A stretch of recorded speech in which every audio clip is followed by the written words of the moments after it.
जय भीम जोहार, वाहेगुरु जी का खालसा, वाहेगुरु जी की फतेह, सतनाम। जय जोहार, जय छत्तीसगढ़। वॉइस ऑफ मानवता चैनल देख रहे सभी दर्शकों का बहुत बहुत स्वागत है। मैं हूं जगदीश सिंह सतनामी। आज हमारे साथ वॉइस ऑफ मानवता चैनल में जुड़े मेहमान सभी का मैं परिचय करा दूं। हमारे साथ व्यास नारायण कुरे साहब जुड़ गए हैं। बहुत बहुत स्वागत है कुरे साहब आज के इस खास कार्यक्रम में। हमारे साथ श्यामलाल भार्गव साहब जुड़ गए हैं, उनका भी हम बहुत स्वागत करते हैं आज के इस विशेष एपिसोड पर। राजेंद्र बंजारे साहब भी जुड़ गए हैं, उनका भी हम स्वागत करते हैं आज के इस खास प्रोग्राम में। जैसा कि आप सब लोगों को मालूम है कि संविधान पर हम लोगों ने श्रृंखला शुरू करने की कोशिश की है। संविधान दिवस के समय से 26 नवंबर को जो संविधान दिवस था उस समय से, और एक दो एपिसोड हो भी चुके हैं। इससे पहले हम लोगों ने संविधान की प्रस्तावना पर भी विस्तृत चर्चा कर चुके हैं। तो आज का जो विषय है संविधान की समझ, संविधान की जानकारी, संविधान की जानकारी और समझ को लेकर हम सबसे पहले चर्चा करना चाहेंगे आज के हमारे सभी मेहमानों से बारी बारी से। तो आज की इस परिचर्चा को शुरू करने से पहले, क्योंकि भारत का जो महान ग्रंथ कहा जा सकता है, जिससे पूरा देश की कार्यपालिका, व्यवस्थापिका और न्यायपालिका चलती है और उसी से देश के कानून चलते हैं, तो इस पर लोगों को जानकारी देना मीडिया के माध्यम से बहुत ही जरूरी है। क्योंकि लोग आज बिना संविधान को पढ़े बहुत सारी बातें लोग करते हैं, संविधान को हटाने की बात करते हैं, जलाने की बात करते हैं। तो ऐसे लोगों को संविधान पढ़ने की जरूरत है। तो मैं आज की इस परिचर्चा को सबसे पहले शुरू करने से पहले व्यास नारायण कुरे साहब के पास जाना चाहूंगा। कुरे साहब काफी संविधान की समझ रखते हैं, जानकारी रखते हैं। तो मैं सबसे पहले आज की इस परिचर्चा पर व्यास नारायण कुरे जी से मैं चाहूंगा कि अपनी आवाज को खोले और इस पर चर्चा करें। व्यास नारायण कुरे साहब। सभी को पुनः नमस्कार सर। जैसे कि आप सभी जानते हैं कि भारत का संविधान विश्व में सबसे बड़ा लिखित संविधान है, जिसको लगभग 2 साल 11 महीने 18 दिन में तैयार किया गया। परंतु ये संविधान जो है अमेरिका का संविधान से जितना कठिन है बदलने में और इंग्लैंड इतना लचीला है, दोनों का मध्य का संविधान है। मतलब हमारी संविधान को जरूरत के हिसाब से जैसा चाहे वैसा कुछ हद तक बदल सकते हैं। इसी के तहत आज इतने सारे संशोधन हुए हैं। जब हमारा देश में आज़ादी की लड़ाई चल रही थी तो इसमें सभी लोग भाग लिए थे, जिसमें किसान वर्ग भी भाग लिया था, महिलाएं भी भाग ली थी, अनुसूचित जाति भी, दलित समाज भी, और सबकी आज़ादी के बाद अपनी अपनी उम्मीदें थी। इसी सभी बात को ध्यान में रखते हुए भारत के संविधान को गढ़ा गया, बनाया गया, जिसके तहत हम कहना चाहिए इस देश में सभी को समानता का दर्जा मिला। जिसके तहत हम, जिसमें इतने सारे आर्टिकल हैं, 14 से लेकर 19 तक जो है हमारी समानता के अधिकार को दर्शाते हैं।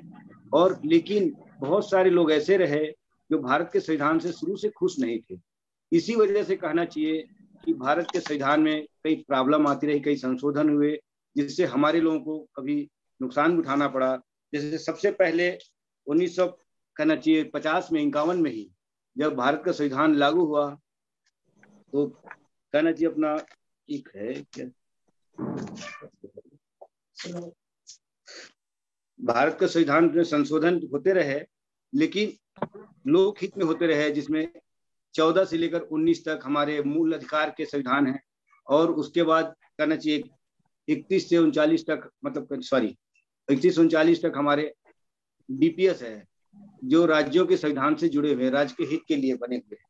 और 1950 में जब हमारे समानता अधिकार की बात सामने आई तो बहुत सारे इसमें कहना चाहिए लोग आवाज उठाए। किसानों की जो अपनी समस्याएं थी, जो जमींदारी से मुक्ति चाहते थे, महिलाएं जो समानता का अधिकार चाहते थे, आदिवासी जो शोषण से खिलाफ शोषण के विरुद्ध लड़ाई लड़ रहे थे, ये सबको आजादी के बाद अपनी अपनी आकांक्षाओं को पूरा करने का मौका जब आया, तो इसी के तहत 1950 में ही हमारे समानता अधिकार तमिलनाडु सरकार ने शिक्षा में सबको, दलित समाज को, जो ये जिसको SC ST OBC आज कहा जाता है, इनके लिए कुछ आरक्षण किया गया।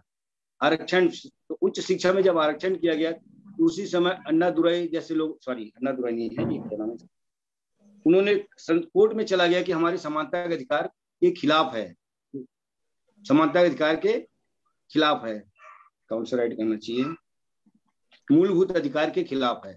और परंतु जब इनमें संविधान संशोधन शुरू हुआ, इसी बात को ध्यान में रखते हुए हमारे पहला संशोधन जो हुआ, और उसी के बाद जमीन के आधार बोलना गड़बड़ है। अच्छा जी बोले जी, आपकी आवाज आ रही, बोले। आ रही है। तो मैं ये बताना चाह रहा था, क्या संशोधन गड़बड़ हो रही है। एक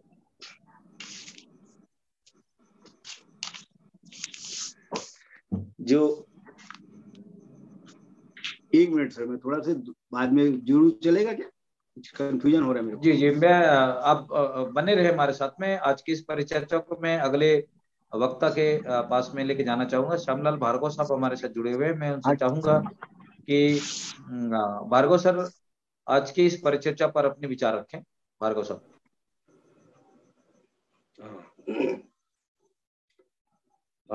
जय भीम सर। जी आज की इस महत्वपूर्ण संविधान को समझ की चर्चा पर सबसे पहले टीम वॉइस मानवता चैनल के प्रमुख आदरणीय मेघराज सिंह साहब, आदरणीय आज के प्रोग्राम के एंकर आदरणीय जगदीश सिंह सतनामी, आदरणीय कुर्रे साहब, सतनामी भी लिखे हैं, कुर्रे भी हैं, और आज के इस कार्यक्रम में जुड़े हुए सभी मेरे मित्र साथियों, आप सभी को जय संविधान। आज का ये विषय इतना ज्यादा महत्वपूर्ण है कि इसको समझना बहुत ही आवश्यक है। एक बार आप गणित नहीं जानेंगे काम चलेगा, विज्ञान नहीं समझ सकेंगे काम चलेगा। वासु जी आप अपनी आवाज को म्यूट करें। वासु जी। जी भार्गव लेकिन साहब आप अपनी बात संविधान नहीं जानते हैं तो काम चलने वाला नहीं है। आप जैसे ही भारत के नागरिक होते हैं वैसे ही आपको संविधान समझ में आना चाहिए। आप संविधान नहीं जानते हैं यह कह करके संवैधानिक विधि के अतिक्रमण होने पर बच नहीं सकते हैं। भारत के नागरिक ही नहीं, विदेशी जनता भी अगर भारत के टेरिटोरियल नक्शा के अंतर्गत आता है, चाहे वो समुद्री बेड़ा हो, चाहे एयर स्पेस हो, चाहे भारत के अंदर किसी राज्य में हो, जैसे ही वो भारत में लैंड करेगा उसको भारत की संविधान जानना जरूरी है। भारत के संविधान से वो बंध जाता है और भारत के संविधान को मानना जरूरी है। इतना महत्वपूर्ण है। अगर उससे किसी प्रकार का कोई विधि का अतिक्रमण होता है तो विदेशी नागरिक होने के बावजूद भी वो ये नहीं कह सकता है कि मैं भारत के संविधान के बारे में नहीं जानता था, इसलिए मेरे से गलती हो गई, मुझे माफ किया जाए। ये माफी नहीं मिलती है। भारत के टेरिटोरियल के अंतर्गत हर आदमी को भारत के संविधान को जानना है और मानना है। भारत का संविधान दुनिया का सबसे लंबा और सर्वश्रेष्ठ संविधान है, और भारत के अंदर में जितने भी कानून बनते हैं, जिसको हम बेयर एक्ट कहते हैं, छोटी छोटी कानून बनते हैं, संविदा अधिनियम है, एट्रोसिटी एक्ट है, ये तमाम कानून जो है भारत के संविधान से कंपेटेबल होता है। भारत के संविधान के विरोध में कोई भी कानून बनाया नहीं जा सकता है। संविधान ही सुप्रीम लॉ है इस देश का, या किसी भी देश का संविधान ही उस देश का सुप्रीम लॉ होता है। उसी से कंपेटेबल करके बाकी सारे नियम कानून बनाए जाते हैं। संविधान को असल में अगर सही मायने में कहा जाए तो संविधान जो सरकार होती है उसके निरंकुश शक्तियों को कंट्रोल करने के लिए बनाया जाता है। क्योंकि स्टेट को हमने इतनी पावर दे दिया है और उस पावर को पा करके जो सरकारें हैं वो निरंकुश हो जाते हैं, चाहे वो लोकतंत्रात्मक गणराज्य के लिए लोकतंत्रात्मक सरकार हो या राजतंत्र में राजशाही हो, शक्ति पा करके सभी निरंकुश हो जाते हैं। इसलिए संविधान उनके निरंकुश शक्तियों को कंट्रोल करके रखने के लिए बनाया जाता है। संविधान के कुछ इतिहास है, इस पर भी चर्चा करना बहुत जरूरी समझता हूं। संविधान एकाएक नहीं बना है। जैसे ही आप संविधान के आर्टिकल 1 को खोलेंगे तो पहला भाग में आपको मिलेगा राज्य और उसके संघ और उनके राज्य मिलेगा आपको। तो राज्य शब्द आता है, इसका एक इतिहास है, कैसे राज्य बना, इसको भी जान लेना बहुत जरूरी है। राज्य को बनाने के बहुत सारे थ्योरी है। शुरुआती दौर में कहा गया लोग कबीलाई प्रथा में जीवन व्यतीत करते थे, आपस में लड़ाई झगड़ा होता था और उनको कुछ समझ में आता नहीं था, खून खराबा हो जाता था। धीरे धीरे उनका दिमाग विकसित हुआ तो उन्होंने थोड़ा समाज में एक लॉ एंड ऑर्डर मेंटेन करने के लिए कहा कि नहीं, हम कुछ ऐसा सिस्टम बना लेते हैं, एक नियम बना लेते हैं ताकि लाइन एंड ऑर्डर मेंटेन रहे। ये शुरुआती दौर में आपस की झगड़ा को खत्म करने के लिए ये कुछ छोटी छोटी नियम कानून बनाया गया। आगे चल करके फिर कहा गया, दूसरा थ्योरी आया कि जो शक्तिशाली व्यक्ति थे उस समय का, उसको जाकर के कहा गया कि भाई आप हमारे जान और माल की सुरक्षा करना और हम आपको जो मांगोगे वो देंगे, लेकिन आप हमारे हक और अधिकार की सुरक्षा करना। फिर बाद में एक और थ्योरी आया, कहा कि दैवी शक्ति ने किसी राजा को पृथ्वी में जन्म दे दिया और वो राजा बन गया और साल दर साल पीढ़ी दर पीढ़ी वो राजशाही करता रहा, जनता पे अधिकार जमाते रहा और जनता के अधिकारों के लिए लाइन ऑर्डर बनाते रहा। लेकिन ये थ्योरी भी सही नहीं है। ये थ्योरी में बहुत ज्यादा न्यायात्याचार होते रहा। बाद में और जागरूकता आई, सहज विकास की प्रक्रिया से लोगों में ज्ञान आया, तो उन लोगों ने जो छोटे छोटे कबीला था और ये जो थोरियां थी इसमें परिवर्तन किया, एक छोटा सा जनपद बनाया, फिर महाजनपद बनाया, फिर संघ बनाया। इस किस्म से बनते बनते ये जो है राज्य की कल्पना की गई और राजा बना। फिर आज आप देखते हैं कि आज के आधुनिक समाज में हम लोग राज्य को कंट्रोल करने के लिए एक टेरिटोरियल बनाया है और उसको कंट्रोल करने के लिए संविधान बनाया है। राज्य होने के लिए 4 चीजें जरूरी होती है, ये जानना जरूरी है। अगर आप संविधान को पढ़ना चाहते हैं, समझना चाहते हैं, तो पहला तो राज्य को समझें। राज्य होने के लिए सबसे पहला जरूरी चीज है कि वो एक नक्शा होना चाहिए। दूसरा जरूरी चीज है कि एक पॉपुलेशन, एक जनसंख्या, एक व्यापक जनसंख्या होना चाहिए। और तीसरा, राज्य के पास में सार्वभौम अधिकार होना चाहिए, संपूर्ण प्रभुत्व संपन्न जिसको कहते हैं। और चौथा, सरकार होना चाहिए। ये 4 चीजें बहुत जरूरी है। लेकिन राज्य सर्वशक्तिमान है, ये भी जानना जरूरी है।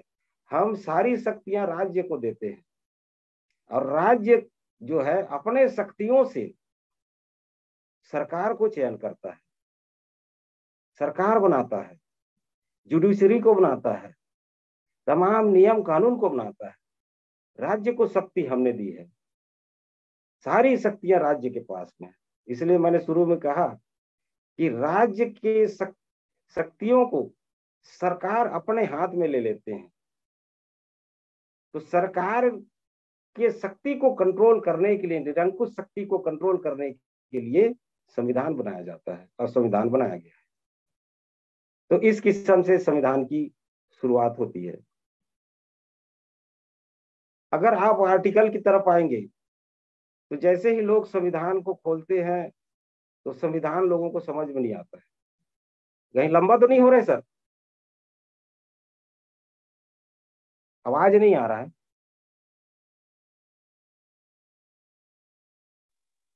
जी, अपनी बात को रखें। हाँ, लंबा तो नहीं हो रहा है ना? नहीं, अब रखें, थोड़ी बात को विस्तार से रखें। हाँ हाँ, तो मैं कह रहा था, राज्य जैसे ही आप संविधान की कॉपी खोलेंगे, प्रियम्बल के बाद में आपको संघ और इसका राज्य क्षेत्र आपको दिखाई देगा। फिर उसके नीचे आप देखेंगे तो एक नंबर दिखेगा जिसको आर्टिकल कहते हैं। जैसे ही आर्टिकल शब्द आता है, लोगों के दिमाग से हट जाता है, ये दिमाग काम नहीं करता है कि आर्टिकल किसे कहते हैं। यहीं पर संविधान को पढ़ना और समझना बहुत कठिन बात हो जाता है। तो सबसे पहले लोगों को आर्टिकल समझ में आना चाहिए। आर्टिकल क्या है? आर्टिकल एक किसी विशेष बात को, सामान्य बात नहीं, किसी विशेष बात को एक निश्चित क्रम में लिखने की जो लेख है उसको आर्टिकल कहते हैं। जैसे उदाहरण के तौर पे मैं आपको बताना चाहूंगा, जैसे बाबा साहब को हम ले लेते हैं, बाबा साहब अम्बेडकर को ले लेते हैं। तो बाबा साहब अम्बेडकर एक हेडिंग है, लेकिन बाबा साहब अम्बेडकर को हमें समझना है तो हमें उसके पहले तो व्यक्तिगत जीवन का एक नंबर देना होगा, एक लाइन, एक पैराग्राफ, फिर उसके पारिवारिक जीवन का पैराग्राफ, फिर सामाजिक जीवन का पैराग्राफ, फिर आर्थिक जीवन का पैराग्राफ, फिर उनका जो है धार्मिक जीवन का पैराग्राफ, राजनीतिक जीवन का पैराग्राफ। ऐसे पैराग्राफ दे दे करके बाबा साहब अम्बेडकर को हम जो है समझने की कोशिश करते हैं। एक हेडिंग, एक लेख, कहने का मतलब मेरा यह है कि आर्टिकल एक विशेष लेख को प्रदर्शित करता है और एक एक आर्टिकल से बहुत सारे एक्ट बनते हैं, धाराएं बनती हैं। अब सवाल धारा का आ गया, धारा कैसे समझेंगे आप? एक्ट कैसे बनता है, कैसे समझेंगे? तो जब आर्टिकल में जब बहुत सारा धाराएं बनाना रहता है, जैसे हमने आर्टिकल 17 को ले लिया, अस्पृश्यता का अंत, ये तो एक लेख है, लेकिन उसको फॉलो करने के लिए हमें कानून बनाना होगा, ये आर्टिकल से एक्ट बनाना होगा। तो एक्ट बनाने के लिए हम लोगों ने शुरुआत में क्या, सिविल डिसोपिनियन, एक सिविल 1955 में एक एक्ट बनाया सिविलियन एक्ट के नाम से। फिर हमने 1989 को SC/ST एट्रोसिटी एक्ट बनाया। उसके बाद फिर उसके संशोधन होते रहते हैं।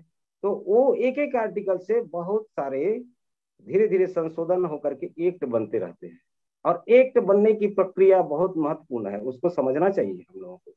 हमारे लोगों को ये समझ में नहीं आता है, इसलिए संविधान पढ़ने में कठिनाई होती है। एक्ट बनाने के लिए पहले तो सबसे पहले किसी एक आर्टिकल को लिया जाता है, एक विचार। उस विचार पर सरकार जो रहता है वो सोचता है कि इस पर हमें और अमेंडमेंट करना है, इस पर और जो है नियम कानून बनाने की जरूरत है, ताकि इस लेख को लोगों के बीच में, समाज के बीच में ठीक ठीक पहुंचाया जा सके। पहले विचार, अगर बीजेपी है तो उसके अपने हिसाब से किसी आर्टिकल पर विचार होगा, विचार पैदा होगा। अगर कांग्रेस है तो उसका जो मेंटेलिटी है, जो उनकी विचारधारा है, उसके हिसाब से उस किसी आर्टिकल पर उसका एक विचार होगा। जब ये विचार पैदा होगा तो उसको जो है वो लोग मसौदा के रूप में लिखते हैं, मसौदा बनाते हैं, लिखित में मसौदा बनाएंगे। जब मसौदा बन जाता है तो वो पार्टी, जो पार्टी का सरकार है, उसको अध्ययन के बाद, करने के बाद में वो सदन में उसको रखता है, संसद सदन में रखता है। संसद सदन में रखता है तो वो विधेयक या बिल कहलाता है। देखिए चेंज हो रहा है, पहले विचार से शुरू हुआ, मसौदा शुरू हुआ, फिर उसके बाद में विधेयक बिल बन गया, सदन में गया। तो और सदन के दो तीन, सदन संसद के तीन अंग होते हैं। पहला अंग होता है संसद सदस्य, दूसरा राज्यसभा, और तीसरा होता है राष्ट्रपति। ये तीन अंग मिला करके संसद को पूरा करते हैं, इसको संसद कहा जाता है। जब किसी विधेयक को हमने लोकसभा में रखा तो लोकसभा में पास होने के बाद में उसको राज्यसभा में पास कराना होता है। जब राज्यसभा पास कर देता है उस विधेयक को, तो फिर उसको जो राष्ट्र के जो अध्यक्ष है, राष्ट्रपति, उसके पास भेजा जाता है। जब वो उनका साइन हो जाता है, नोटिफिकेशन हो जाता है, तब वो जा करके एक्ट बन जाता है। एक्ट बनने के बाद ही प्रक्रिया पूरा नहीं होता है। एक्ट बनने के बाद में उसमें नियम विनियम बनाया जाता है। नियम विनियम बनाने का काम जो एग्जीक्यूटिव बॉडी होता है, जिसको हम मंत्रिमंडल कहते हैं, वो नियम विनियम बनाता है कि इसको जो है आम जनता तक कैसे पहुंचाया जाए, इस नियम कानून को।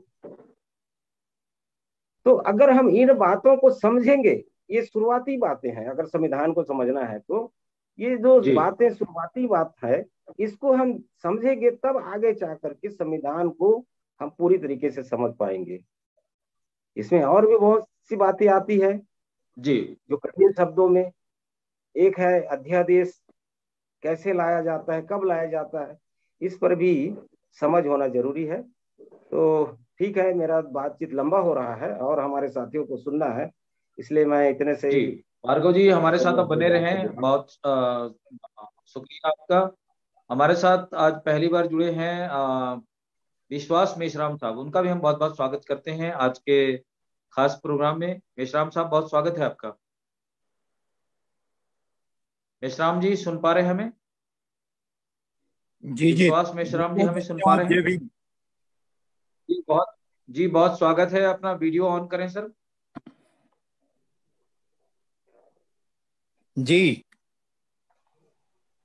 जी जय भीम सर। आज के खास प्रोग्राम में संविधान पर हम लोग एपिसोड चला रहे हैं, उस पर अभी दो वक्ताओं ने अपनी बातें रखी है, तो मैं चाहूंगा कि आज की इस परिचर्चा पर आप अपने विचार साझा करें। जय भीम सभी साथियों को। जय भीम। संविधान विशेष रूप से किसी भी देश को उसकी शासन व्यवस्था को चलाने का एक दस्तावेज होता है जो वहां के लोगों द्वारा बनाया जाता है। उस देश के लोग जो अपनी स्वतंत्रता की उद्घोषणा करते हैं, अपने लोगों को उनकी शासन व्यवस्था को चलाने के लिए संविधान का भी निर्माण करता है। ऐसा नहीं होता है कि एक देश के संविधान के निर्माण के लिए दूसरे देशों के लोगों को कोई ठेका दे दिया जाए कि ये ठेके में बना दो भाई, जैसे आजकल पावर स्टेशन भारत में चाइनीज कंपनियों द्वारा खड़े किए जाते हैं। बल्कि जो देश अपने स्वतंत्रता की घोषणा करता है, वो अपने नागरिकों के लिए संविधान का निर्माण करता है कि हम भारत के लोग भारत को कैसे चलाएंगे। इसकी घोषणा बाबा साहब अंबेडकर के द्वारा निर्मित संविधान में हमारे पुरखों ने की। तो एक तो संविधान किसी भी देश की सबसे बड़ी किताब होती है, क्योंकि हर नागरिक उससे बंधा होता है। उससे बड़ी और कोई किताब नहीं, उससे बड़ा कोई ग्रंथ नहीं, उससे बड़ा कोई धर्म नहीं। संविधान ही सबसे महत्वपूर्ण किताब होती है। अब हमारे भारत के संविधान को हम देखते हैं तो संविधान की जो प्रस्तावना है, उद्देशिका है, प्रोलॉग है, वो हमको संविधान के स्वरूप के बारे में बताती है कि हमारे पुरखों ने कैसी मेहनत करके एक भारत की कल्पना की। ऐसा भारत जहां स्वतंत्रता होगी, जहां न्याय होगा, जहां समता होगी और लोगों में भाईचारा होगा, बहनचारा होगा। ये तो हमारा देश का जो संविधान है वो सभी भेदभावों से मुक्त होने की घोषणा करता है। हाँ, इसीलिए इसे धर्मनिरपेक्ष स्वरूप दिया गया है। संप्रभु है, किसी दूसरे के कहने पर चलने वाला नहीं है, किसी और शक्ति के द्वारा इसको नहीं चलाया जाएगा। ऐसे देश का निर्माण करने वाला है, समाजवादी है। तो हमारा देश जो है, इसकी संविधान की जो विशेषता है, इसको पूरी दुनिया में जो सार्वभौमिक मूल्य हैं उनके साथ जोड़ती है। और बाबा साहब अम्बेडकर ने तो कहा कि मैंने इन मूल्यों को, जो प्राचीन भारत में महाजनपद थे उस समय, जो गौतम बुद्ध ने उपदेश दिया था, उन लोकतांत्रिक मूल्यों से जोड़ा है। उदाहरण के लिए वैशाली का गणतंत्र हुआ करता था, जहां लोग मिल बैठकर अपने निर्णय लेते थे, जहां लोग अपने राज्य की रक्षा करने के लिए लड़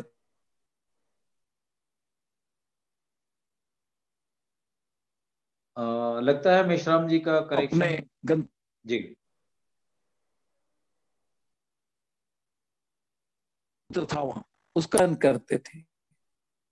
तो उन मूल्यों को भारत के संविधान में रखा गया है। और बाबा साहब ने एक और चेतावनी दी थी कि संविधान चाहे कितना भी अच्छा हो, यदि उसको चलाने वाले लोग अच्छे नहीं हैं, शासन करने वाले लोग अच्छे नहीं हैं, तो कितने भी अच्छे संविधान को मटिया मेट कर देंगे। और संविधान खराब हो लेकिन उसको तो वो हेलो बहुत अच्छे से देश को चला लेंगे। जी, मेरी बात सुनाई दे रही है? जी जी, अपनी बात रखें सर। Ji, thank you. तो बाबा साहब ने ये चेतावनी दी थी। और आज की जो स्थितियां हैं हमारी, उनको हमको देखते रहना चाहिए। हमारे संविधान के बारे में दो तीन महत्वपूर्ण बातें मैं करने का इरादा रखता हूं। पहली बात तो ये है कि देश के संविधान को बदलने की बात होती है। वर्तमान स्थितियों में इस तरह की बात बार बार आती है कि भारत के संविधान में संशोधन किया जाए, उसको बदला जाए।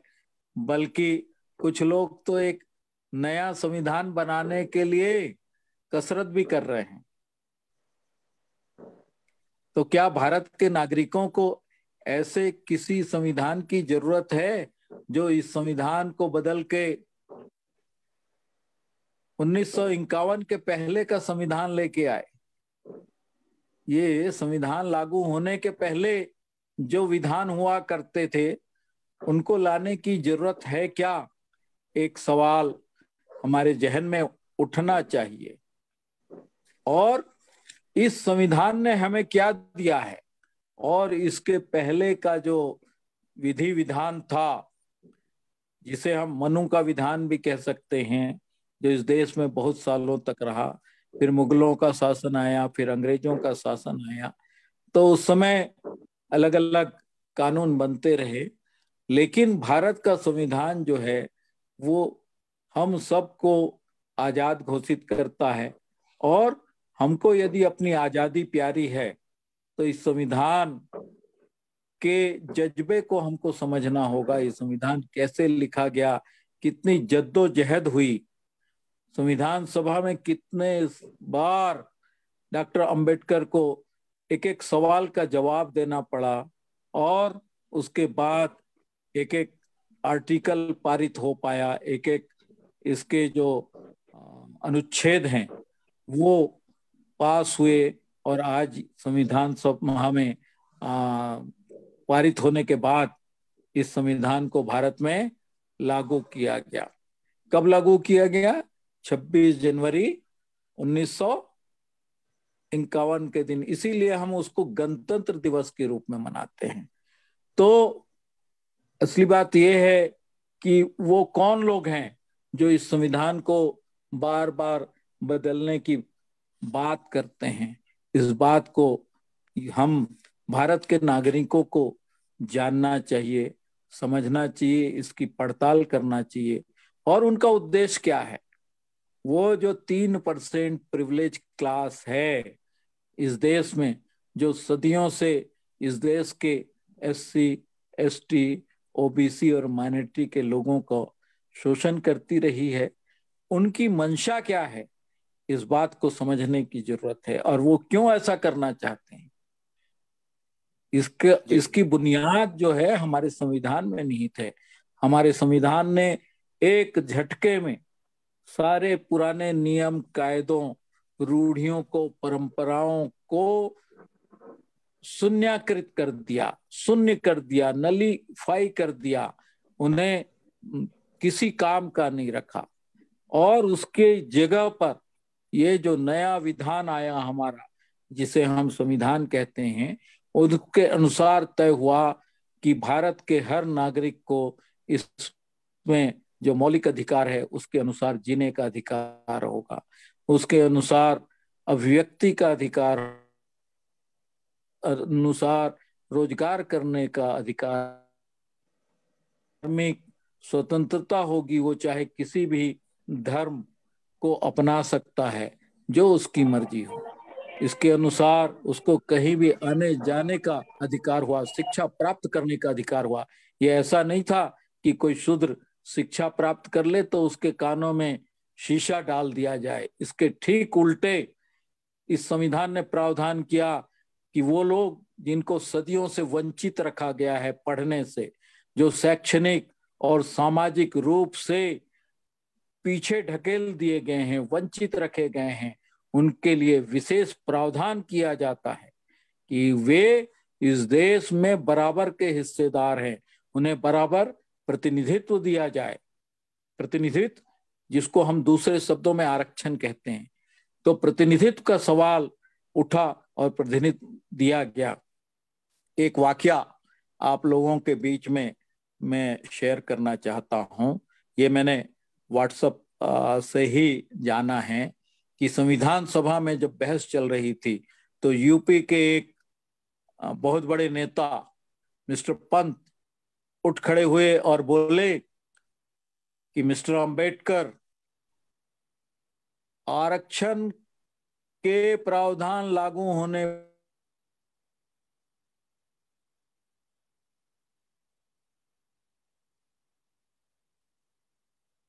मुझे लगता है अयोग्य मेश्राम लोग, साहब का नेटवर्क जी। डॉक्टर अंबेडकर ने,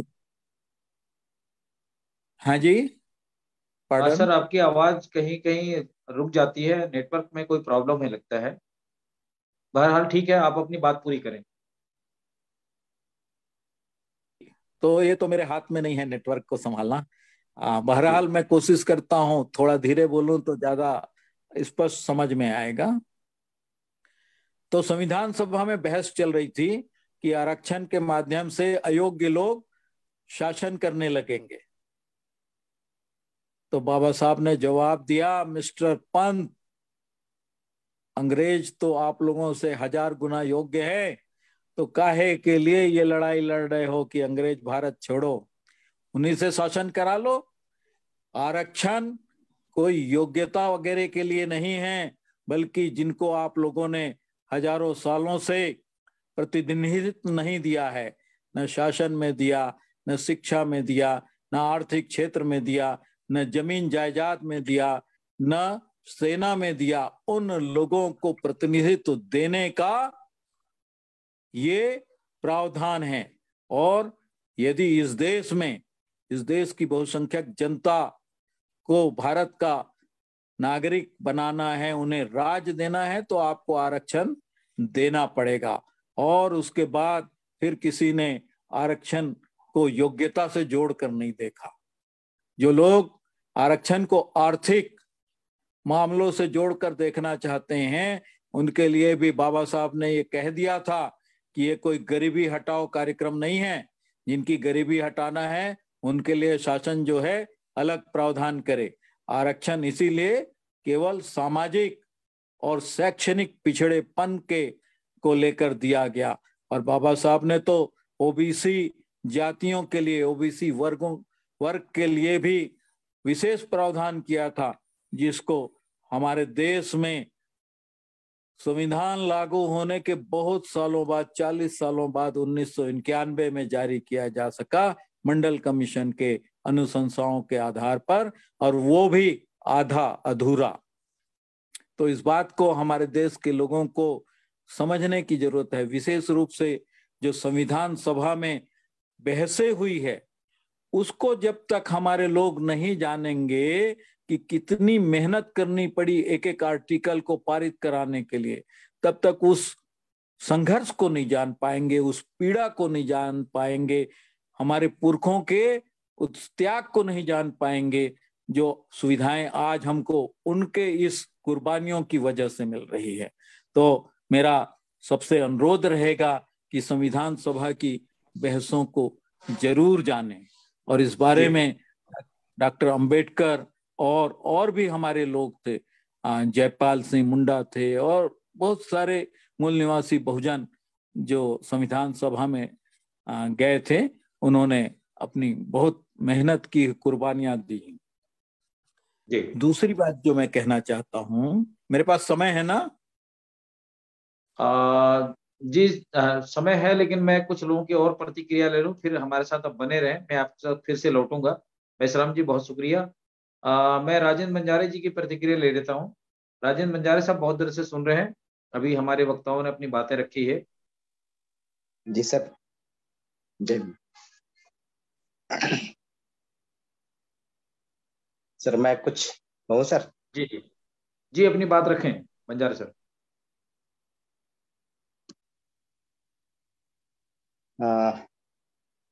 हम जानते हैं कि भारत का संविधान दुनिया का सबसे बड़ा लिखित संविधान है।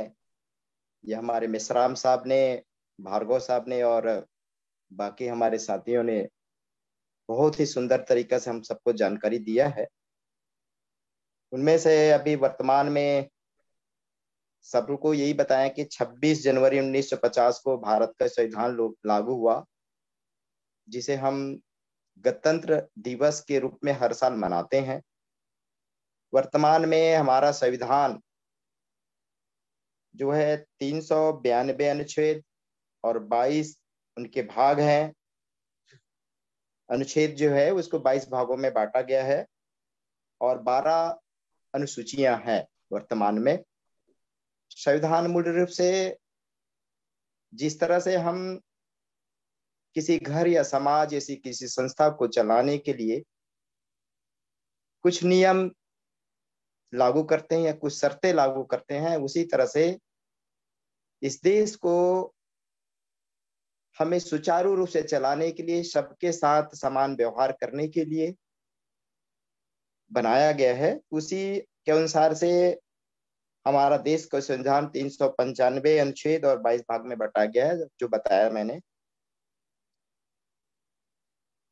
लेकिन यह संविधान जो है उनका जो है 60 में हम अनुच्छेद को 22 भाग में किस तरह से हम जानते हैं, उनको मैं पढ़ के सुनाना चाहता हूँ सर, बस जानकारी देना चाहूंगा आपको। जी। भाग एक है संघ और उसका राज्य का क्षेत्र।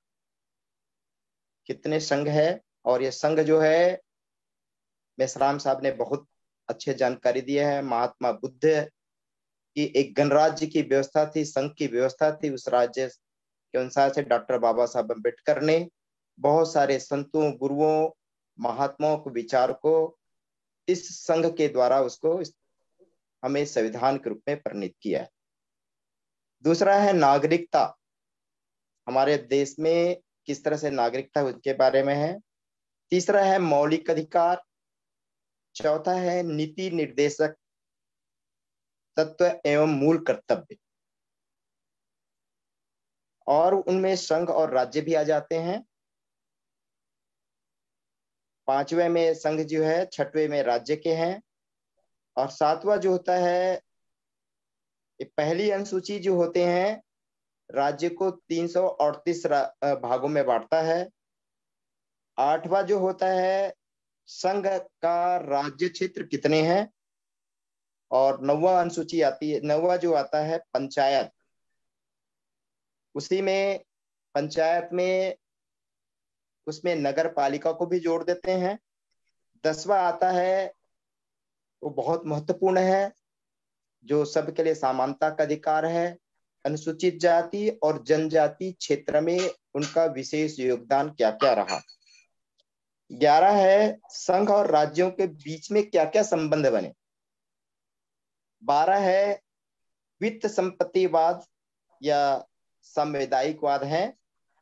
13 है भारत के भीतर व्यापार और वाणिज्य को हम किस तरह से आदान प्रदान कर सकते हैं, उसके बारे में है। 14 है संघ और राज्य के अधीन सेवाएं क्या क्या हैं, जैसे अधिकरण का आता है। 15 है निर्वाचन, कि भारत में हमें किस किस तरह से, किस पद्धति से निर्वाचन हो, कैसा हो, उसके बारे में जानकारियां हैं। 16 है कुछ वर्गों के लिए विशेष उपप्रबंध बनाए गए हैं, जिसको हम पिछड़े वर्गों की या उनके बारे में हम विशेष चर्चा करते हैं। 17 है राजभाषा, क्योंकि हमारा देश बहुत सारे प्राकृतिक और भौगोलिक सभी से बटा हुआ था, तथा वो भाषाओं में भी बटे हुए थे, तो उनके राजभाषा का भी योगदान देकर के उसको समाहित किया गया। और 18 है आपत उपबंध, हमारे देश में आपत आती है, राज्य में आपत आ जाती है, तो उसके बारे में क्या क्या है। और 19 है प्रकरण, क्या क्या प्रकरण आती है, कैसे है। और 20 में उसमें भाग में लिखा गया है संविधान संशोधन, कि हमने संविधान संशोधन कब कब कैसे करना है, क्या उनके बारे चर्चा है। और 21 है संक्रमण कालीन में विशेष परिस्थिति क्या होती है, ये अस्थायी रूप से होता है, इसके लिए विशेष उपबंध रखा गया है। 22 है कि संक्षिप्त में नामों का वर्णन और हिंदी प्रतिकरण पाठ लोगों को इस संविधान को किस तरह से अपन समझने के लिए, ये हमारे कुछ संविधान को 22 भागों में बांट करके हम समझाने की कोशिश किया गया है जी। तो आगे मैं ये बताना चाहूंगा सर, कि जो हमारा जो मुख्य जो है मौलिक अधिकार है, उस मौलिक अधिकार में हम सब वैसे तो जानते ही हैं, फिर से मैं उसको मैं जानकारी देना चाहूंगा। मूल अधिकार के रूप में हम जानते हैं समता व समानता का अधिकार है, अलग अलग उस पे दिया हुआ है समता समानता का अधिकार। दूसरा है स्वतंत्रता का अधिकार,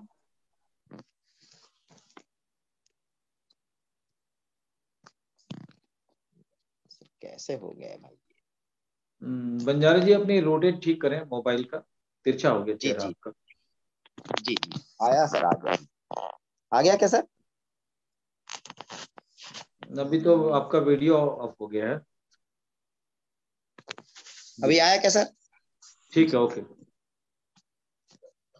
तो पहला बता रहा था सर मैं समता समानता का अधिकार, दूसरा है स्वतंत्रता का अधिकार, तीसरा है शोषण के विरुद्ध अधिकार, चौथा है धार्मिक स्वतंत्रता का अधिकार, 5वां है संस्कृति और शिक्षा संबंधी अधिकार।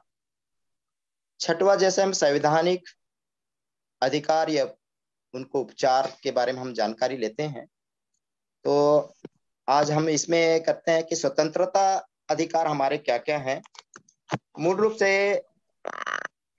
भारत में जो है बोलने की स्वतंत्रता है, शांतिपूर्ण बिना हथियार के एकत्र होने और सभा करने की स्वतंत्रता है, और है हम एक संघ बना सकते हैं या संगठन बना सकते हैं।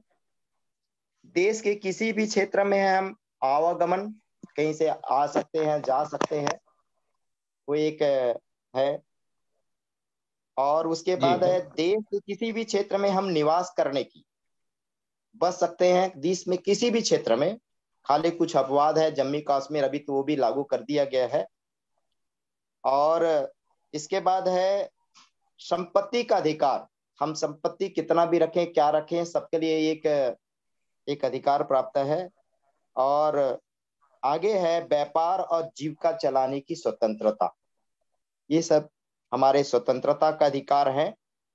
स्वतंत्रता के अधिकार के साथ में हमें जो समता समानता का अधिकार भी है, जो पहले बताया था मैंने।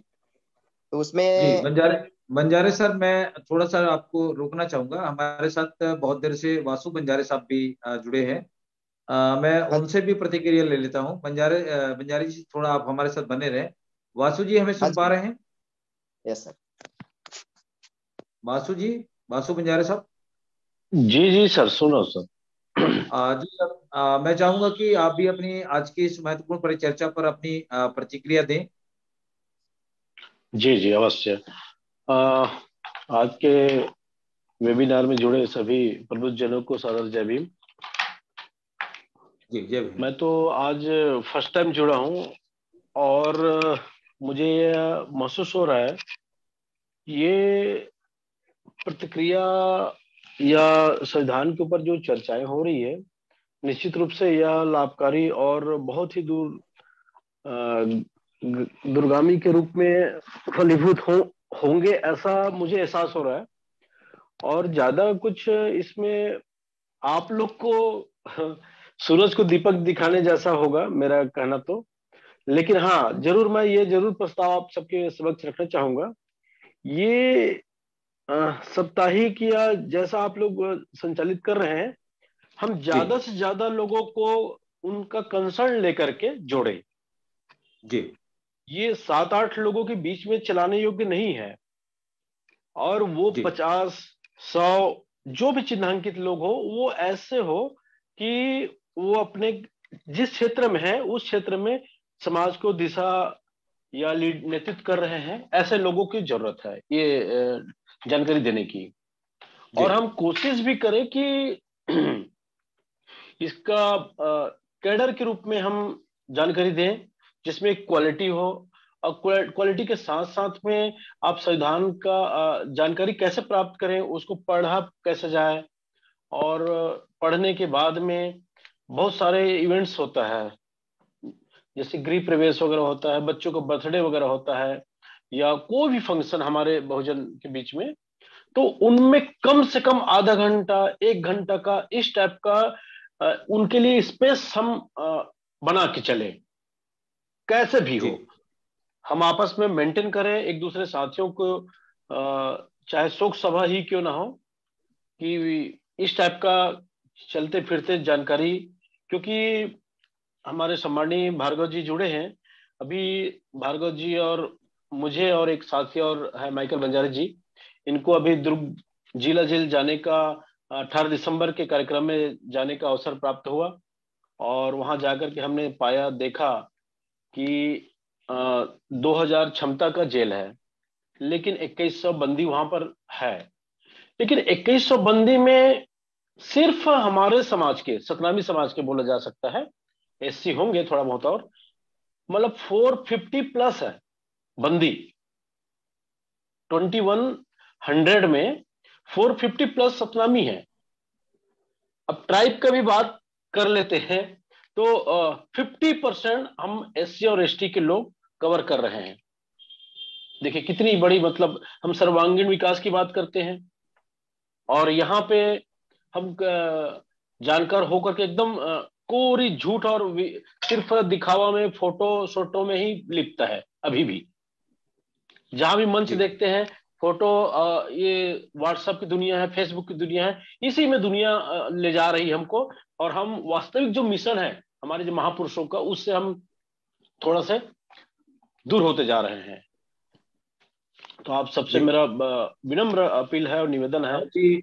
जी बहुत शुक्रिया बासु बंजारे साहब, आपने बहुत अच्छा सुझाव दिया है। मैं आप हमारे साथ बने रहें। आज के इस परिचर्चा को हम लोगों ने भाई साहब मानवता चैनल अमेरिका के जो स्टूडियो से संचालित कर रहे हैं और इस पर हम एपिसोड चलाने की कोशिश कर रहे हैं। इससे पहले भी संविधान की प्रस्तावना पर हम लोगों ने पूरा विस्तार से चर्चा किया था और हम चाहते हैं कि जितने भी हमारे बुद्धिजीवी साथी हैं, हम इसकी एक दिन या 2 दिन पहले तैयारी कर लेंगे और हफ्ते में संविधान पर हम ये एपिसोड चला रहे हैं।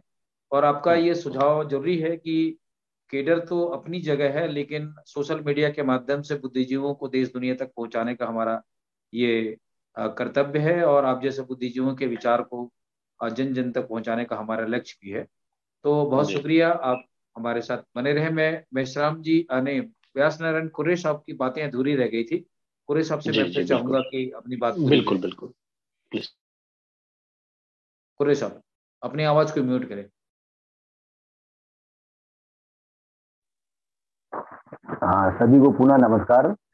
आजकल संविधान पे जो परिचर्चा हो रही है, तो इसमें सबसे बड़े जो हमारे संविधान का जो सबसे महत्वपूर्ण अंग है फंडामेंटल राइट्स, मूलभूत अधिकार। और अभी तक इसमें जितने भी छेड़छाड़ हुए हैं मूलभूत अधिकार की हैं, जैसे समानता का अधिकार है, शिक्षा में समानता का अधिकार है, संपत्ति रखने का अधिकार है, अन्य इस तरह से जितने, तो सबसे पहले जो शिक्षा का अधिकार आया है सभी, लेकिन इस देश में सबको पहले शिक्षा का अधिकार नहीं था, इसलिए हमारे संविधान में फंडामेंटल राइट में डाला गया शिक्षा का सबको अधिकार मिलना चाहिए। इसी बात को लेकर संविधान लागू होने के बाद सबसे पहले तमिलनाडु स्टेट में SC ST OBC जिसको बोला जाता है आज की डेट में, इनके लिए कुछ शिक्षा संस्थाओं में रिजर्वेशन किया गया। इसी बात को लेके चंपक दुरई राजन ने सुप्रीम कोर्ट चला गया, क्योंकि इसमें हमारे संविधान में ऐसा प्रावधान है, अगर आपके फंडामेंटल राइट्स को कोई छेड़ता है तो आप सीधा सुप्रीम कोर्ट में जाके अपनी लगा सकते हैं गुहार। इसी बात को लेके चंपक दुराई राजन ने सुप्रीम कोर्ट गया और सुप्रीम कोर्ट जाने के बाद ये हुआ कि भाई हम अगर स्वर्ण लोग हैं और हम इनको रिजर्वेशन दिया जाएगा तो हमारा समानता का अधिकार खत्म हो जाएगा। इसी बात में संविधान में पहला संशोधन करते हुए हमें मूलभूत अधिकार के तहत ये बात डाला गया कि अगर सभी लोगों को समानता के अधिकार समानता में लाने के लिए अगर कोई सुविधा दी जाती है तो उसको सुप्रीम कोर्ट में चैलेंज नहीं किया जा सकता। दूसरा, संपत्ति का अधिकार तो पहले हमको था नहीं, ये इस देश में SC ST OBC को, इसलिए संपत्ति का अधिकार लाया गया। और संपत्ति का अधिकार जब लाया गया तो हमारे देश के जमींदार लोगों ने इस बात को फिर सुप्रीम कोर्ट में ले जाके फंडामेंटल राइट हमारा अहित हो रहा है बोल के चैलेंज किया। इस बात को फिर नेहरू जी ने फिर संविधान के दूसरे संशोधन के तहत संपत्ति का अधिकार रखने को भी ये कहा गया कि अगर देश राज्य हित में अगर जमींदारों की जमीन लेकर के बांटी जाएगी तो गैर कानूनी नहीं होगा। और इसी तरह जैसे कि उसका जो कहना चाहिए धर्म का अधिकार, कोई भी भारत का व्यक्ति किसी भी धर्म को मान सकता है और मान सकता है, कहीं किसी को पूजा अर्चना कर सकता है, लेकिन एक शब्द छोटा सा उसमें है, लालच देकर नहीं कराया जा सकता। इसी बात को लेकर आज हमारे जो SC और ST के भाई जो हिंदू धर्म में प्रताड़ित हैं, अपना धर्म बदलना चाहते हैं, तो सरकार ने कानून की सहायता लेकर हमारे लोगों को प्रताड़ित करते हुए कि लालच में जाकर के धन प्रपंच किया, ऐसे हमें आरोप लगाकर के हमें लोग बाधित पहुंचाया जा रहा है। तीसरा कहना चाहिए संपत्ति के अधिकार, जो जिसमें पंजाब के गोलकनाथ ने थे और कहना चाहिए और भी ऐसे कई लोग थे, इसको सुप्रीम कोर्ट में चैलेंज करके सरकार इस केस में हार गई और जमींदार लोग जीत गए। जो गोलकनाथ जो 2 भाई थे उनके 500 एकड़ जमीन को बंटना था, लेकिन जब सरकार हार गई तो नहीं बट, उस समय इंदिरा गांधी थी, उसी समय इंदिरा गांधी ने ही कहना चाहिए बैंकों का राष्ट्रीयकरण किया 69 में। तो यहाँ मैं बताना चाहूंगा, जब सरकार मजबूत होती है जनसंख्या के आधार पे, तो अपनी किसी भी इच्छा शक्ति को राज्य लोकसभा या राज्यसभा में पास करके संविधान में अमेंडमेंट करके लोकहित में काम कर सकती है। अगर सरकार लोकहित में ना काम करना चाहते, जैसे कि उसके पास बहुमत हो, जैसे आज की तारीख में, तो उन्होंने क्या करता है कि जनहित के बजाय जन अहित में भी संशोधन कर रही है। इसके लिए हमारे भारत के हर नागरिकों को अपने वोट का अच्छे से समझते हुए ऐसे विचारधारा के लोगों को जिताना चाहिए, संसद में भेजना चाहिए जो कहना चाहिए हमारे अहित में काम न कर सके। जैसे कि मैं बता रहा हूँ कि इंदिरा गांधी जब 69 में अल्पमत में थी, उन्हें 3 संशोधन लाए थे, जिसमें कहना चाहिए संपत्ति के अधिकार के तहत गोलकनाथ मामला में इंदिरा गांधी हार गई, बैंकों के राष्ट्रीयकरण में हार गई, और कहना चाहिए जो पहले राजा महाराजाओं को जो मिलता था कहना चाहिए उसको बोलते थे प्रिवेज, क्या बोलना चाहिए उसको, एक उनकी एक राशि दी जाती थी, प्रिवेंसिंग, उसका मेरे को शब्द छूट रहा है उसमें, प्रिवी पर्स बोलते थे उसे, पीवी पर्स, हाँ सॉरी, पीवी पर्स दिया जाता था, उसको बंद करना चाह रही थी। ये तीनों केस में कहना चाहिए पीवी पर्स के मामले में माधवराव सिंधिया सुप्रीम कोर्ट गए और वो जीत गए। यहाँ पे इंदिरा गांधी को बहुत ये लगा कि मेरे खिलाफ सुप्रीम कोर्ट भी है, क्योंकि सरकार कमजोर थी। अर्थात सरकार जब मजबूत होती है तो सुप्रीम कोर्ट भी इनके हिसाब से फैसला करता है, चाहे लीगल हो चाहे इनलीगल हो। जैसे आज की तारीख में सरकार इनलीगल कर रही है, फिर भी सुप्रीम कोर्ट उसमें मुहर लगा रही है। अर्थात हमें इस अच्छी तरह से जागरूक होना पड़ेगा। अगर हमारा देश लोकतंत्र है और लोकतंत्र में सभी लोगों का हित होना चाहिए, तो सभी लोग सोच समझकर ऐसे आदमी को लाना चाहिए सरकार में जो वाकई हमारा हित करना चाहिए। जैसे कि अभी वर्तमान सरकार ने बोल तो दिया, जैसे इंदिरा गांधी 69 में जब 71 में चुनाव में गई तो उसके 3 फैसले जो नुकसान हुए थे हाई कोर्ट के माध्यम से, जो जमींदारों के लिए जो जमीन बांटना चाहती थी वो, बैंकों का राष्ट्रीयकरण और राजाओं का जो फंड मिलने वाला था उसको जब उसके खिलाफ में फैसला किया तो सुप्रीम कोर्ट से बाधक बन गई। तो 71 में उन्होंने गरीबी उन्मूलन का नारा देकर पूर्ण बहुमत के साथ 352 सीटों में जब जीती, तो सबसे पहले 24वां संशोधन में जमींदारों की जमीन बांटने वाला संशोधन किया, और उसके बाद कहना चाहिए बैंकों का राष्ट्रीयकरण किया, उसके बाद कहना चाहिए राजाओं का जो मिलने वाले सुधार बंद किया। मेरा बताने का मतलब संविधान में से बहुत सारे प्रावधान है, लेकिन हमारे कहने की पहले जो भाई ने वक्ता ने बताया, अगर लागू करने वाली की नीयत सही हो तो ये संविधान कितना भी अच्छा ना भी रहे तो भी अच्छा कर सकते हैं, और लागू करने वाली नीयत अगर खराब हो तो संविधान कितना भी अच्छा हो लेकिन हमारा संविधान कुछ नहीं कर सकता। अर्थात हमें सही नीयत वाले आदमी को लोकसभा राज्यसभा में भेजना चाहिए, और राज्यसभा में सबसे बड़ी बात बोलते हैं जो राजाओं का जो विशेष सुविधाएं आर्थिक रूप से दिया जाता था वो बंद किया गया। उसमें हाई कोर्ट के 13 जजों ने सरकार के खिलाफ फैसला दिया था। इसलिए इंदिरा गांधी जब आई तो सुप्रीम कोर्ट को भी अपने हिसाब से कराने के लिए पूर्ण बहुमत आई तब कर पाए।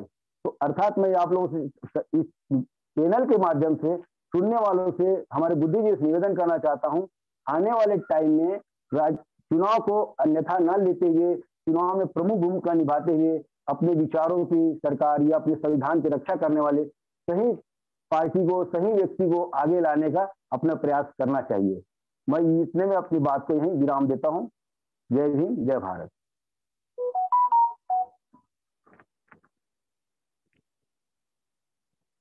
हेलो, आवाज नहीं आई क्या सर? Hello hello. जी बहुत शुक्रिया व्यास नारायण कुरे साहब। आज की इस परिचर्चा पर समय का पता ही नहीं चला कि हमारा समय काफी नजदीक आ चुका है। मैं सभी मेहमानों से चाहूंगा कि संविधान एक विशाल हमारा भारत का ग्रंथ है, और इस ग्रंथ की एक एक कड़ियों पर, एक एक बिंदुओं पर हम लंबी चर्चा करेंगे इस चैनल के माध्यम से। और आज बहुत सारी बातें विस्तार से हो चुकी हैं। मैं चाहूंगा कि आज के इस परिचर्चा को संक्षिप्तता की ओर ले जाने के लिए विश्वास मेश्राम जी के पास जाना चाहूंगा, क्योंकि वो काफी अनुभव रखते हैं, ऐसा मुझे लग रहा है उनकी बातों से। तो मैं आज की इस परिचर्चा को समाप्त करने से पहले संक्षिप्त में सभी मेहमानों से चाहूंगा कि आज की इस परिचर्चा पे एकदम शॉर्ट में अपनी बात रखेंगे। मैं चाहूंगा विश्वास मेश्राम साहब दोबारा फिर से स्क्रीन पे आए और अपनी बात रखें संक्षिप्त में, सारांश में। मेश्राम साहब, मेश्राम साहब अपनी आवाज को खोलें, म्यूट करें। जी हमें सुन पा रहे हैं मेश्राम साहब? मुझे लगता है मेश्राम साहब से हमारी संपर्क नहीं हो पा रही। मैं श्यामलाल भार्गव जी से चाहूंगा कि संक्षिप्त में अपनी बात रखें। हाँ सर, सुन रहे हैं? सुन पा रहे हैं? जी, आवाज आ रही है। हाँ आज के संक्षिप्त में अगर मुझे कुछ कहना है तो संविधान को बनाते समय संविधान के एक एक शब्दों पर बहुत गंभीरता से विचार करके बनाया गया। जी संविधान सभा में जो ब्रिटिशों का जो प्रांत था, वहां से 293 मेंबर चुन करके आए थे संविधान सभा में, और 92 सदस्य देसी रियासत से आए हुए, और 4 चीफ कमिश्नरी से चुन करके आए हुए। कुल मिलाकर के संविधान सभा में 389 मेंबर थे। बाद में मुस्लिम लीग अलग हुआ तो 299 मेंबर बचे थे, और 299 मेंबरों ने, हालांकि बाबा साहब अम्बेडकर प्रारूप समिति के अध्यक्ष थे, उनका बहुत बड़ा रोल था संविधान बनाने में, लेकिन 299 मेंबरों ने भी एक एक बात पर चर्चा परिचर्चा करके, डिबेट करके संविधान को बनाया। अगर आप देखेंगे आर्टिकल 1 पर ही कितना बड़ा डिबेट हुआ राज्य और उसके संघ के बारे में। आर्टिकल 1 में कहा गया कि हमारा जो देश का नाम क्या होना चाहिए, इस पर बड़ा डिबेट हुआ। कुछ लोगों ने कहा कि यूनाइटेड स्टेट होना चाहिए, कुछ लोगों ने कहा, रोहिणी कुमार करके संविधान सभा के मेंबर थे, वो कहते हैं कि हमारा देश का नाम प्रदेशाह होना चाहिए। किसी ने कहा कि संयुक्ता प्रदेश होना चाहिए। महावीर त्यागी ने कहा कि सॉवरेन स्टेट नाम होना चाहिए, और नबीरुद्दीन अहमद ने यूनाइटेड स्टेट ऑफ इंडिया होना चाहिए। ये तमाम तरह के वहां पर सुझाव आए थे, लेकिन बाबा साहब अम्बेडकर ने कहा कि हमारा ये देश है, यूनियन ऑफ स्टेट है। इसका मतलब ये नहीं है कि अमेरिका में जो यूनिटरी सिस्टम चलता है, प्रेसिडेंशियल सिस्टम चलता है, वैसा नहीं है। वहां जब स्टेट बना तो वहां 13 कॉलोनियां थी, और 13 कॉलोनियों ने आपसी समझौता से यूनाइटेड स्टेट को बनाया, और कोई भी कंपनी यूनाइटेड स्टेट से अलग नहीं हो सकता है, इसका समझौता किया गया। लेकिन भारत में जब यूनियन ऑफ स्टेट संघ बनाया गया तो इसमें राज्यों का कोई ऐसा समझौता नहीं था। बाबा साहब ने कहा कि हमें राज्यों से कोई समझौता करने की जरूरत नहीं हुई। राज्य को हमने शक्तियां दी है, फेडरल सिस्टम से है ये हमारा देश का ये यूनियन ऑफ स्टेट, तो राज्यों का संघ है। तो संघ यानी कोई अमेरिका या कनाडा जैसा संघ नहीं है। हमने इसको संविधान सभा में बगैर किसी विवाद के सर्वसम्मति से 299 मेंबरों ने मिलकर के संघ को बनाया कि बाबा साहब अम्बेडकर ने कहा। और बाबा साहब अम्बेडकर ने जो बात वहां पर आर्टिकल 1 में कहा, उस बात को सर्वसम्मति से माना भी गया, और भारत का नाम रखा गया कि India that is a Bharat shall be A union of state. India का नाम भारत होगा और भारत राज्यों के संघ होगा। कहने का मतलब मेरा ये है कि कितनी बारीकी से एक एक विषय पर उस सीरियल बाई चर्चा किया गया, डिबेट हुआ, और कहीं कहीं पर डिबेट में अगर बात नहीं बनी सर्वसम्मति से तो लोकतंत्रात्मक पद्धति से चुनाव भी कराना पड़ा। और चुनाव करके उस खास विशेष आर्टिकल को लिखा गया। तो हमें बहुत गंभीरता पूर्वक ध्यान से हर एक आर्टिकल को समझने की, सोचने की, चिंतन करने की जरूरत है। क्या है संविधान, क्या है कानून, क्या है कानून? शब्दों का खेल है। जिनको शब्दों का अर्थ बदलना आता है, जो शब्द के अर्थ बदलने में माहिर है, वो आपके सारे मौलिक अधिकार खत्म कर देंगे, आपको पता ही नहीं चलेगा। अगर आप संवैधानिक शब्दों को ठीक ठीक नहीं समझ पाएंगे, उनके अर्थों को ठीक ठीक नहीं समझ पाएंगे, तो जिनको मालूम है अर्थ बदलने में, जो माहिर हैं, वो अर्थ बदल देते हैं और संविधान ही पूरा चेंज हो जाएगा। जैसे अभी मेश्राम साहब बोल रहे थे कि धर्मनिरपेक्ष हमारे संविधान की आत्मा है, हमारे प्रियम्बल में लिखा हुआ है, बाद में जोड़ा गया, लेकिन आज कितना इस पर विवाद हो रहा है, कितना इसका अर्थ बदल रहा है। जो मौजूदा हुकूमत है वो अर्थ बदलने में माहिर है और इसको झगड़ा का जड़ बना दिया है कि धर्मनिरपेक्ष मतलब विधर्मी सरकार, सरकार का कोई धर्म नहीं होगा, तो सरकार का धर्म नहीं होगा तो देश की बदनामी होगी, ये देश अधर्म की ओर चला जाएगा, डूब जाएगा। इसलिए धर्म राष्ट्र होना चाहिए। बड़ा विवाद छिड़ा हुआ है, हिंदू राष्ट्र बनाना है, धर्म राष्ट्र बनाना है। तो इसका अर्थ हमें समझना चाहिए कि ये धर्मनिरपेक्ष शब्द एक्चुअल में कब आया, प्रियम्बल में कब आया, इसका क्या अर्थ है, और संविधान के जो आर्टिकल्स हैं उसमें कहां कहां पर ये मिलता है। तब जाकर के हम संविधान को बचा पाएंगे और ठीक से समझ पाएंगे। बस मैं इतना ही बात बोल करके। बहुत शुक्रिया भार्गव साहब। मैं संक्षिप्त में मेश्राम जी के पास फिर से जाना चाहूंगा। मेश्राम जी हमें सुन पा रहे थे, स्क्रीन पे आए और संक्षिप्त में आज की इस परिचर्चा को अपनी बात रखें ताकि हम कार्यक्रम को समाप्त करें। विश्वास मेश्राम जी सुन पा रहे हैं सर हमें? मुझे लगता है कि उनके साथ हमारा संपर्क नहीं है। राजेंद्र बंजारे जी आज की इस परिचर्चा पर संक्षिप्त में अपनी बात रखें। अपनी आवाज को म्यूट करें बंजारे सर।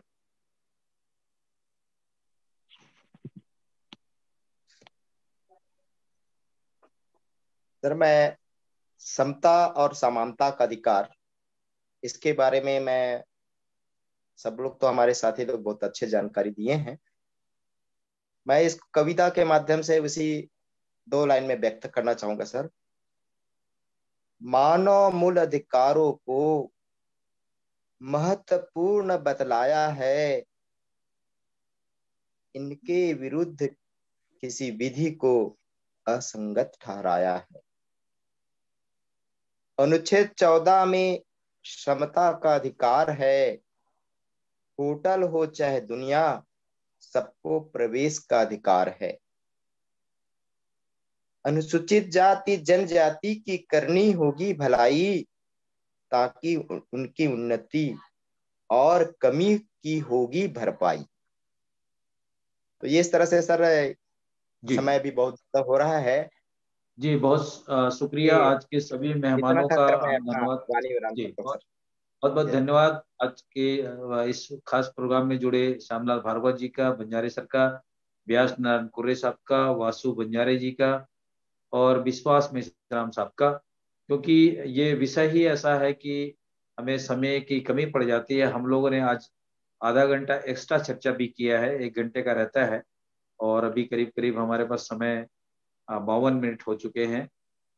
तो मैं आज की इस परिचर्चा को समाप्त करने से पहले दर्शकों से चाहूंगा कि वह सब मानवता चैनल देख रहे सभी दर्शकों से कि इस महत्वपूर्ण परिचर्चा को अपनी राय और प्रतिक्रिया दें और कमेंट भी करें, ताकि हम समय समय पर विभिन्न विषयों को लेकर, ज्वलंत मुद्दों को लेकर आपके सामने हाजिर हो सके। आज के इस कार्यक्रम को हम यही समाप्त करने से पहले सभी मेहमानों का बहुत बहुत धन्यवाद करता हूँ। जय भीम, नमो बुद्धाय, सत श्री अकाल, वाहिगुरु जी का खालसा, वाहिगुरु जी की फतेह, जोहार, जय भीम। शुक्रिया।